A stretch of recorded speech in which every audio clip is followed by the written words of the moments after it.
আমরা নোটিশ দেওয়ার পর আমরা দেখতে পেলাম এই কয়লা খনি, রানীগঞ্জ কয়লা খনি অঞ্চলকে নিয়ে যারা সার্কিট হাউসে শুধু মিটিং করছেন, আপনারা জানেন এটা শুধু কেদা নয়, কেদা সহ কয়লা খনি অঞ্চলে, রানীগঞ্জ কয়লা খনি অঞ্চলের শুধু কেদার মানুষ নয়, 2 লক্ষ মানুষ মৃত্যুর মুখে দাঁড়িয়ে আছে।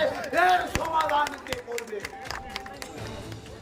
আমরা জানি এই কর্মসূচি আমরা কেদার মাটিতে কেন নিয়েছি। কেদা হচ্ছে একটা ঐতিহাসিক জায়গা।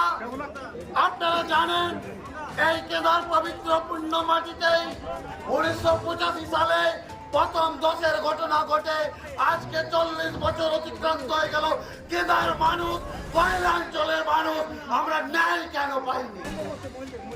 আপনারা যদি শুনেন এদের যে অবস্থা, আপনারা জানেন আমাদের দেশের যে গ্রিন ট্রাইব্যুনাল আছে এবং ন্যাশনাল যে গ্রিন ট্রাইব্যুনাল আছে, কেদার মানুষ পকেট থেকে পয়সা করে সেই আইনি লড়াইয়ে জয়লাভ করেছে, অথচ ম্যানেজমেন্ট এখনো পর্যন্ত তাদেরকে পুনর্বাসন দেয়নি।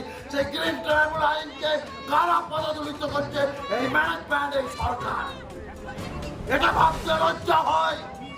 আমরা এমন একটি সভ্য সমাজে, সভ্য দেশে বাস করছি যেখানে আমাদের দেশের সর্বোচ্চ ন্যায়ালয়, সুপ্রিম কোর্টের যে অর্ডার, সুপ্রিম কোর্টের যে ভার্ডিক্ট, প্রাক্তন সাংসদ হারাধন রায় কেস করেছিলেন একটি জনস্বার্থ মামলা, সেই রায়েও আমরা জয়লাভ করেছি। কিন্তু এনারা ইমপ্লিমেন্ট কেন করছে না? মানুষের সঙ্গে কতদিন এনারা ছেলে খেলা করবেন সেটা আমরা এখনো বুঝে উঠতে পারিনি।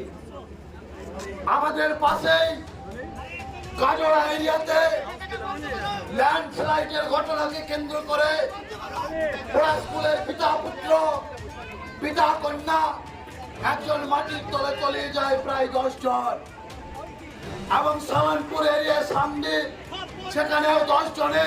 আর কত রক্ত পেলে তোমরা শান্ত হবে আমাদের পুনর্বাসনের জন্য? আমরা সেটা এখনো বুঝে উঠতে পারিনি।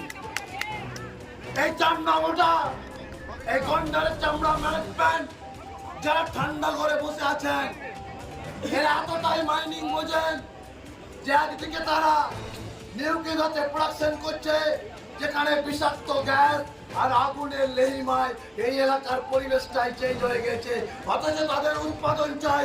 কিন্তু কেদার মানুষ ডুবে মরুক তার ফয়সালা এরা চাই না।